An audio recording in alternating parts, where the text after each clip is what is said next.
பீகிரோ சொந்தங்களுக்கு வணக்கம். இன்னைக்கு நேர்காணல நம்மளோட இருந்திருப்பவர் மூத்த பத்திரிகையாளர் திரு சேகர் ஐயர் அவர்கள். வணக்கம். வணக்கம் கார்த்திக். வணக்கம். மிகப்பெரிய பேசு பொருளா இந்தியா மூத்த அமைஞ்சது பாரத பிரதமர் திரு மோடி அவர்களுக்கு த்ரெட் இருக்கு, ஒரு கொலை செய்யும் முயற்சி நடந்திருக்கு. சிஏஏ ஏஜென்ட், அதுவும் பங்களாதேஷ்ல அவர் சந்தேககரமா இறந்து போயிருக்காரு அப்படின்னு. இதெல்லாம் தெரிஞ்சுதான் புட்டின் அவர் காரோட 3 மணி நேரம் பயணம் செஞ்சார் அப்படின்னு சொல்லிட்டு ஏகப்பட்ட பேச்சுகள் போகுது. உண்மையாலுமே மோடி அவர்களுக்கு த்ரெட் இருக்கா? அப்படி இருக்கு அப்படின்னா யாரால? இல்ல, இந்தியாவோட அவர் பிரதமரான பிறகு இந்தியாவோட வளர்ச்சி, இந்தியாவோட பாதுகாப்பு பலம் அதிகரித்து போகுது. இதெல்லாம் பார்த்தீங்கன்னா அவரை விரும்பாதவர்கள் நாட்டுக்குள்ளேயும் சரி நாட்டு வெளியிலும் சரி, இந்தியா போற போக்கில் நமக்கு என்ன ஆகும், இந்தியா இவ்வளவு வலிமை அடைந்து விட்டால் நாம் என்ன பண்ணுவது, இதை யோசிச்சுன்னு பல நாடுகள் இருக்கிறது. அந்த நாடுகளை விட இந்த நாட்டில் இருக்கிற சில டீப் ஸ்டேட் எல்லாம் இருக்காங்க. இப்ப நீங்களே சொல்லுங்க, சைனாவோ இல்ல அமெரிக்காவில் இருக்கிற டீப் ஸ்டேட்டோ இல்ல பாகிஸ்தானோ, இவர்கள்லாம் விரும்ப மாட்டாங்க இந்தியா ரொம்ப ஸ்ட்ராங்கா போகுது.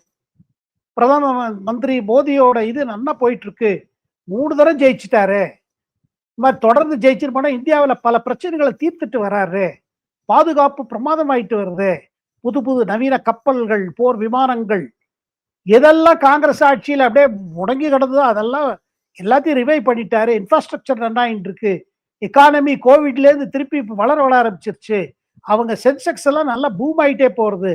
ஆனா எப்போ பொருளாதார நிலைமை உலகம் எங்கும் மங்கி கிடக்கும் பொழுது அது எப்படி நம்ம இந்தியாவில் கொஞ்சம் இன்னும் இந்த ஹோப் இருக்கு, கான்பிடன்ஸ் இருக்கு.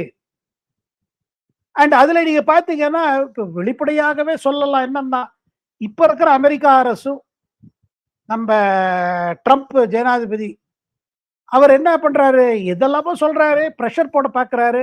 நான் தான் இந்தியா பாகிஸ்தான் போற நிறுத்தினேன்னு 50 தரத்துக்கு மேல சொல்லிட்டாரு. ஆனா மோடி அவருக்கு ஏன் இது பண்ண மாட்டேங்கிறாரு?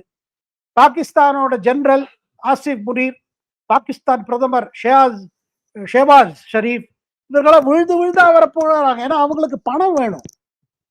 பாகிஸ்தானோட பொருளாதார நிலைமை எப்படின்னா, அமெரிக்கா பணம் கொடுத்தாதான் வண்டி ஓடும். எதை வேணா சொல்ல தயார், என்ன சொல்லணும் சொல்லுங்க, நோபல் பிரைஸா உங்களுக்கு கொடுக்கணும், என்ன ட்ரம்ப் சொல்றாரோ அதை சொல்ல தயார். ஆனா கொடுக்க வேண்டியதை கொடுத்துட்டு போங்க. இந்த மாதிரி நிலைமையில இருக்கு. இவர் ட்ரம்ப் ஒரு புது இன்டர்நேஷனல் அரசியல் பண்றாரு. என்ன, எல்லாரையும் பயமுடுத்தி இப்ப பாருங்க, ஜப்பான் போனாரு, ஜப்பான் பிரதமர் சந்திச்சு என்ன சொல்றாரு, இவ்வளவு போயிங் பிளேன் வாங்குவேன்னு ஒத்துக்கோங்க, இவ்வளவு போர் விமானங்கள் வாங்குவேன்னு ஒத்துக்கோங்க, இது ஒத்துக்கலைன்னா நான் உங்க ப்ராடக்ட்ஸ் மேல டாரிஃப் போடுவேன், வரி போடுவேன். இந்த மாதிரி ஒவ்வொரு நாட்டையும் பயமுடுத்தி அவர் அமெரிக்காக்காக வியாபாரம் இது பண்ண பாக்குறாரு. இது எத்தனை நாள் ஓடும்? பயத்துல எல்லாம் வியாபாரம் நடக்காது கார்த்திக். இது ட்ரம்ப்புக்கு புரியுதோ இல்லையோ, மோடிக்கு நன்றாக புரியும். சோ இதெல்லாம் அடிப்படையை பாத்தீங்கன்னா, மோடி பாருங்க, இப்ப கூட இன்னைக்கு கூட ட்ரம்ப் சொல்றாரு ட்ரேட் டீல் ஆயிடுச்சு, ட்ரேட் டீல் வந்துரும் அப்படி இப்படிங்கிறாரு. ஆனா அவ்வளவு சுலபம் கிடையாது. காரணம் என்னன்னா, அமெரிக்காவிலிருந்து அதாவது சாப்பிடும் பொருள்கள் எல்லாம் வரவழைங்கிறாரு. எது இங்கேயே உற்பத்தி ஆகுது, எது நம்ம விவசாயிகள் அறுவடை செய்கிறாங்களோ அதெல்லாம் வாங்குங்கிறாரு. என்ன, கார்ன் வாங்குங்கிறாரு. கார்ன்னா நம்ம இது மெய்ஸ், கார்ன் இதெல்லாம் பண்ண சொல்றாரு. இந்த மாதிரி இதெல்லாம் வாங்கினா இங்க பாருங்க, நம்ம ஊர்ல உத்தரப்பிரதேசத்துல, பஞ்சாப்ல, மத்திய பிரதேஷ்ல, ஹரியானால இதெல்லாம் விளையுது. நீங்க பாதாம் பருப்பு, நல்ல உயர் விளைந்த திராட்சை ரசம், பிஸ்தா, ட்ரை ஃப்ரூட்ஸ், நீங்க சரி அதை அனுப்புங்க, எங்களுக்கு பிரச்சனை இல்லை. ஏன்னா ஆல்மண்ட்ஸ் எல்லாம் இங்க, நம்ம பாதாம் பருப்புலாம் இங்க இது இல்லை, அதெல்லாம் அங்கே ஒண்ணு ஈரான்ல இருந்து வருது, இல்ல மிடில் ஈஸ்ட்ல இருந்து வருது, இல்ல ஆப்கானிஸ்தான்ல இருந்து வருது. நமக்கு அது பிரச்சனை இல்லை. நீங்க அது எது இங்க இல்லாத பொருள் அனுப்புங்க, இங்க நம்ம விவசாயிகள் அதை இது பண்ணுவதில்லை. ஆனால் எது எது நம்ம இவ பண்ணுகிறாள், அது மக்கா இருக்கட்டும், சோழவரமா இருக்கட்டும், எதுவா இருக்கட்டும், சரி இதெல்லாம் நம்ம எப்படி அலோவ் பண்ணுது? அதனால்தான் ட்ரேட் டீல் வராம இருக்குது. ஒப்பந்தம் தொங்கல் காரணம் இதுதான். அமெரிக்கா விவசாயிகள் தயாரிக்கும் பொருள்கள் பாருங்க, அது அவங்களுக்கு ரொம்ப மலிவா காஸ்ட் அதுல. ஏன்னா அமெரிக்கன் அரசு அவர் விவசாயிகளை நல்ல சப்சிடி கொடுக்குறாங்க. கோதுமை அவங்க கோதுமை நம்ம வாங்க முடியுமா? இங்க எவ்வளவு கோதுமை உற்பத்தியாகுது? உடனே இப்ப பாருங்க, ஜப்பானுக்கு சொல்றாங்க, ஜப்பான்ல அரிசி அங்கேயே விளையுது. அமெரிக்கன் அரிசி வாங்குவேன்னு சொல்லுங்க. ஆகையால் அவ்வளவு பிரஷர் போட்டு ஜப்பானுக்கு, ஏன்னா ஜப்பான் எக்கச்சக்கமா சாமான் தயாரிக்கிறது இது அமெரிக்கால வித்தாணும். அது எலக்ட்ரிக் காரா இருக்கட்டும், இல்ல கம்ப்யூட்டரா இருக்கட்டும், பெரிய பெரிய விஷயமா இருக்கட்டும், அது வித்தாணும். அதனால சரி உங்க அரிசி நாங்க வாங்கிக்கிறோம்ட்டாங்க. சோ அமெரிக்கன் அரிசி இப்ப விருந்து அளிக்கப்பட்டது ட்ரம்ப்புக்கு டோக்கியோல. அந்த விருந்துல அமெரிக்கால இருந்து வந்த அரிசியே அவருக்கு அந்த இதே சாதம் கொடுத்தாங்க, ரைஸ். அமெரிக்கன் ரைஸ் அவருக்கு கொடுக்கப்பட்டது, சர்வ் பண்ணாங்க. ஆனா நம்ம அந்த மாதிரி சரணாகதி ஆக முடியாது. ஏன்னா நம்ம கௌரவத்தை ஒரு பக்கம் இருக்குது, இன்னொரு பக்கம் என்னன்னா நம்ம விவசாயிகள் வயத்துல எப்படி மண்ணாளி போடுறோம், அவங்க வயத்துல அடிச்சுட்டு நமக்கு தேவையில்லை அந்த மாதிரி. அதனால விடாம மோதி இது பண்ணிட்டு இருக்காரு. அந்த காரணத்தினால அவர் என்ன முடிவு பண்ணிட்டாரு, ட்ரம்ப் போற இடத்துக்கு நான் போறது இல்லை கொஞ்ச நாளைக்குன்னு முடிவு பண்ணிட்டேன். பயந்துட்டு ஒளிஞ்சுக்கல, எது எதிர்கட்சிகள் சொல்றாங்க, இவர் பயந்துட்டாரு, இவருக்கு எப்போது ஊர் போக பிடிக்கும், எல்லா இடத்துக்கும் சுத்த போக பிடிக்கும், ஆனா ட்ரம்ப் கண்டு பயந்துட்டாரு, போக விரும்ப மாட்டேங்கிறாரு. அது இல்லை, என்ன நினைக்கிறாரு, ஒப்பந்தம் இல்லாம ஒப்பந்தம் ஆச்சுன்னு ஏதாவது ஒண்ணுக்கு ஒண்ணு பொய் சொல்லுவாரு ட்ரம்ப். ஒண்ணு இல்லைன்னா ஆசிப் முனிரி கூப்பிட்டு மோதியோட கை தூக்குங்க, எல்லாரும் கை தூக்குங்க, எனக்கு நோபல் பிரைஸ் வேணும், இந்த மாதிரி டிராமா செய்யறாரு. அந்த மாதிரி ஒரு நாடகத்துல மோதி கலக்க விரும்பல. இதெல்லாம் இருக்கிற நேரத்துல நீங்க கேட்ட கேள்வியோட இது அடங்கி இருக்கு. அதாவது சதி இருக்கிறதா? சதி இருக்கலாம். அங்க டாக்காவில் உயிரிழந்தவர் யார்? அவர் சிஐஏ ஆபரேட்டிவா? அது ஒரு கேள்வி. இரண்டாவது, இது எல்லாத்தையும் கனெக்ட் பண்றாங்க என்னன்னா, சமீபத்துல ஷாங்காய் கோஆபரேஷன் ஆர்கனைசேஷனோட மீட்டிங் நடந்த போது தியான்ஜின்ங்கிற ஊர்ல, பெய்ஜிங்ல இருந்து கொஞ்சம் தூரத்துக்கு இருக்குது, அந்த இடத்துல என்ன ஆச்சு, அந்த சம்மிட் ஆபீஸ்ல அந்த எங்க இந்த சம்மிட் இருந்ததோ, தலைவர்கள் புறப்பட்டு இந்தியா பிரதமரும் ரஷ்யா அதிபரும் புட்டினும் அவர்கள் பேச்சுவார்த்தைகள் ஆரம்பிப்பதற்காக கிளம்பினார்கள். அப்ப புட்டின் மோதிட்டு என்ன சொன்னார், நீங்க நம்ம வண்டியிலேயே வாங்கலன்னாரு. ஏன்னா நம்ம இவர்கள் போவது அந்த ஹோட்டலுக்கு எங்க புட்டின் இருக்கிறோம். ஏன்னா புட்டினுக்கு பாதுகாப்பு ரொம்ப ஜாஸ்தி. ஏன்னா புட்டினை அடிக்கணும்னு பல சக்திகள் முயற்சி பண்ணிட்டு இருக்கும். ஸோ அதனால இவர் வண்டியில உட்கார்ந்து வந்தார். வண்டியில உட்கார்ந்து அந்த ஹோட்டல் வந்த பிறகு கூட அந்த வண்டியை விட்டு அவர்கள் இறங்கவில்லை. 45 நிமிடம் புட்டினும் மோதியும் காருக்குள்ளே உட்கார்ந்து பேசினார்கள். 45 நிமிடம் என்ன பேசினார்கள் தெரியவில்லை. அதுக்கு பிறகு 2 தலைவர்களும் வண்டியிலிருந்து இறங்கி அந்த புட்டின் உள்ள ஹோட்டலுக்குள்ளே சென்று இந்தியாவுக்கும் ரஷ்யாவுக்கும் இடையே பேச்சுவார்த்தைகள் ஆரம்பமான. அப்ப என்ன சொல்லப்பட்டது, புட்டினும் மோதியும் சில விஷயங்களை பேச விரும்பினார்கள், எது அவர் ஹோட்டலில் பேச விரும்பவில்லை. காரணம் என்னன்னா, அது சைனால நடக்கிறது.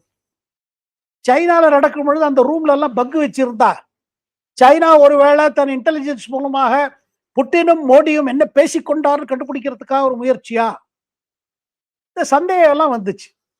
அதனால்தான் புட்டின் கார்லயே உட்காந்து பேசி முடிச்சுட்டாரா.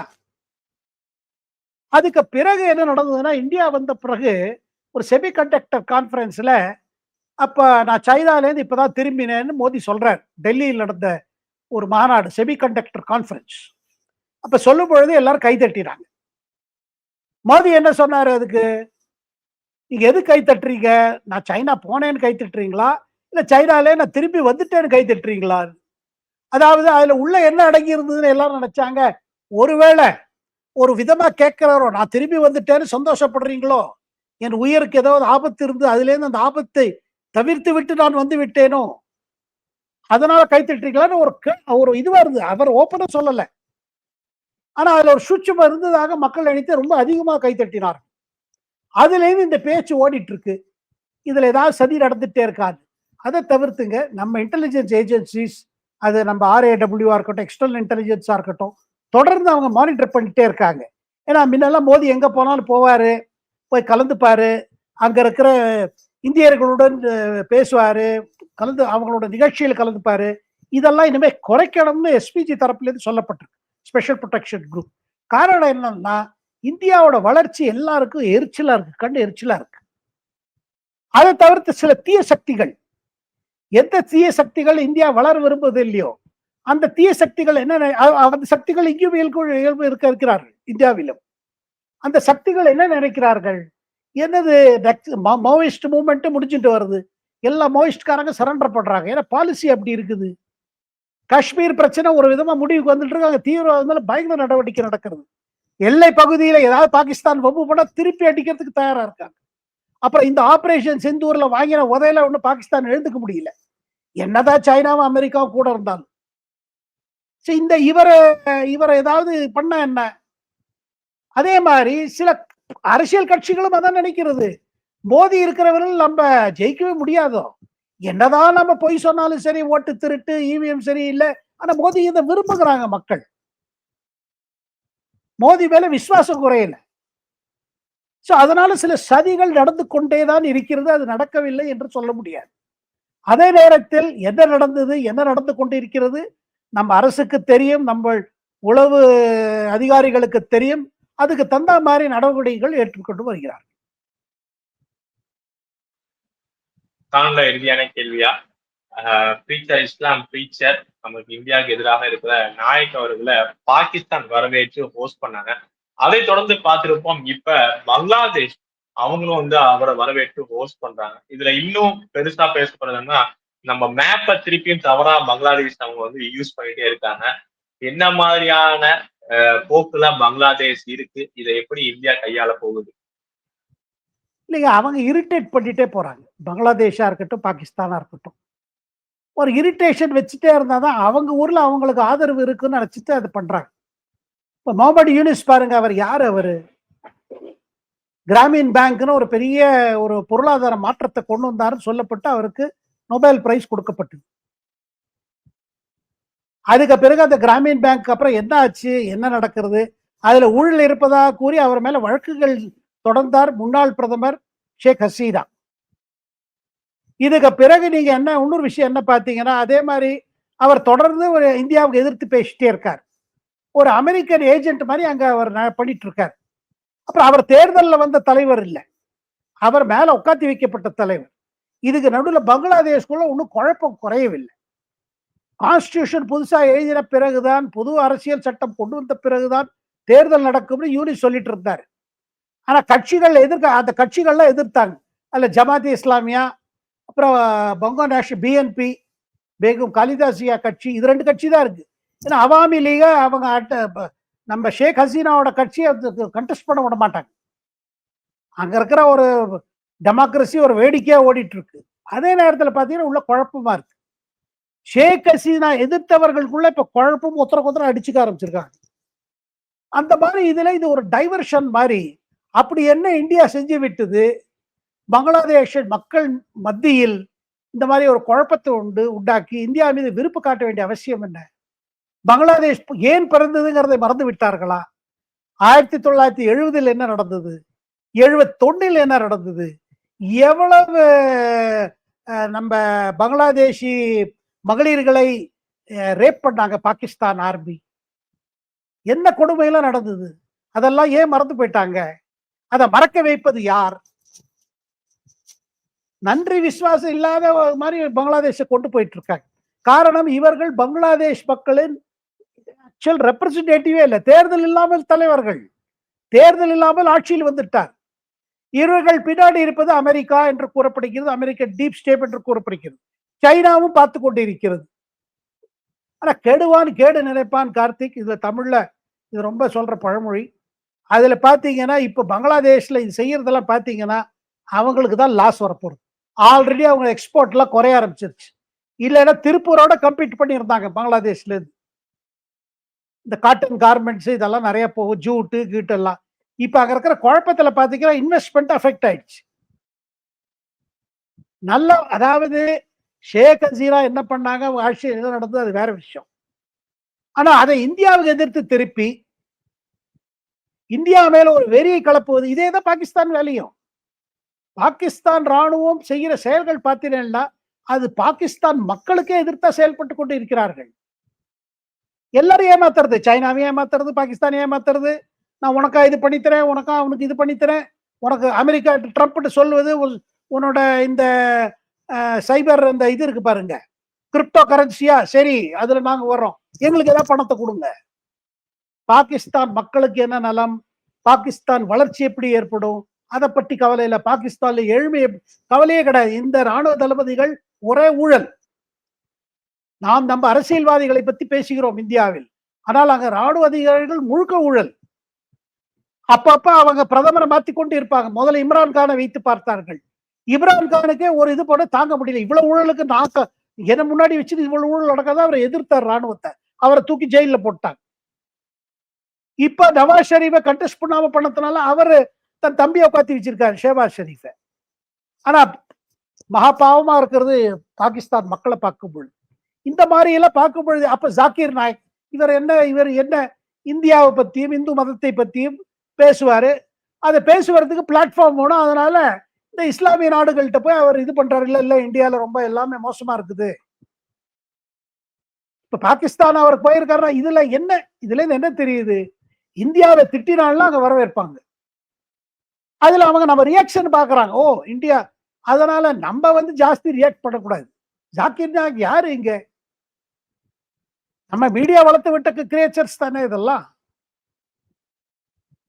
பட் அவங்க செய்வது என்னன்னு நம்ம இரிட்டேட் ஆகும்.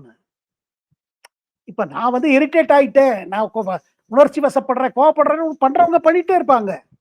ஆனா இதெல்லாம் பாருங்க, பிரதமர் மோடி லெவல் அவர் கவலைப்படுவது இல்லை. என்னதான் செய்யுங்க, உங்க நாடு வளர்ச்சி ஆக போவது இல்லை.